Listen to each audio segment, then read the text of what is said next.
जय श्री राम जय श्री राम जय जय श्री राम जय श्री राम जय श्री राम जय श्री राम जय जय श्री राम जय श्री राम। హాయ్ అండి, ఎలా ఉన్నారు అందరూ? నేను బాగున్నాను. మీరందరూ కూడా సంతోషంగానే ఉన్నారని ఆశిస్తూ నేను మీ Aruna. Welcome to our channel. ఈరోజు వీడియో వచ్చేసి అయోధ్య రామయ్య మందిరం ప్రతిష్టాపన మహోత్సవం మా ఊరిలో అలాగే మా ఇంటిలో ఎలా జరిగిందో చూద్దాం. ముందుగా ఇంటి లోగిళ్లలో ఆ అయోధ్య రాముడికి అందంగా ముగ్గు పెట్టి జై శ్రీరామ్ అంటూ ఆయనకి ఆహ్వానం పలికాను. ఈ ముగ్గు వేసుకుంటూ మీతో కొన్ని విషయాలను ఇక్కడ ముచ్చటించాలి.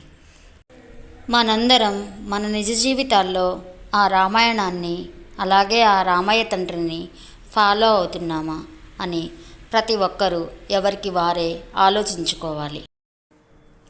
ఎందుకంటే ఆ నారాయణుడే నరుడిగా అవతరించి కుటుంబ వ్యవస్థ ఎలా ఉండాలి అనేది మనకు ఆచరించి చూపాడు. మనం అందరం కూడా అదే బాటలో నడవాలి అని ఆయన ఆచరించి చూపాడు. ఈ రామాయణం మొత్తం జరగడానికి ఒకరిది అసూయ, ఇంకొకరిది స్వార్థం, మరొకరిది మోసం. ఇవన్నీ మనుషులుగా మనకే కాదు, ఆ రామయ్య తండ్రి జీవితంలో కూడా జరిగాయి.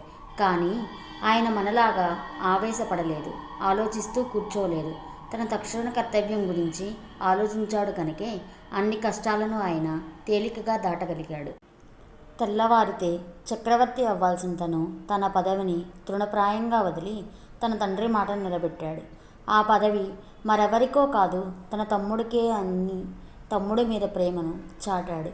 అలాగే అడవులకు బయలుదేరిన రాముడి వెంట సీతమ్మ తల్లి తను కూడా నడిచి భార్యాభర్తల బంధానికి ఉండవలసిన ఆవశ్యకతను తెలియచెప్పింది.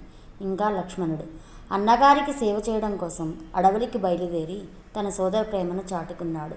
ఇదంతా ఒకరి చెప్పుడు మాటల వల్ల అసూయతో కైక చేసిన పని. ఎంతో ప్రేమగా శ్రీరాముణ్ణి పెంచిన ఆమె ఈ ఒక్క పనితో పినతల్లిగా చరిత్రలో మిగిలిపోయింది.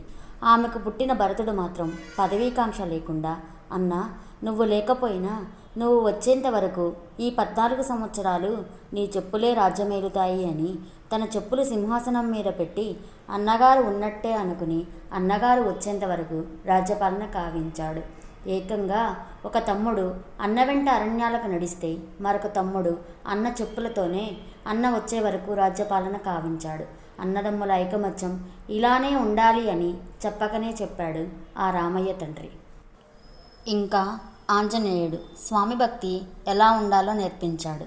ఆ తర్వాత రావణాసురుడు దుష్టుల మాటలు విని చెడు పనులు చేస్తే ఎలా పతనం అవుతారో ఆ ఫలితం ఎలా ఉంటుందో తెలియజేస్తుంది. ఈ రామాయణంలో జరిగిన సంఘటనలు అన్నీ మనకు కూడా నిజ జీవితంలో ఎదురుపడతాయి.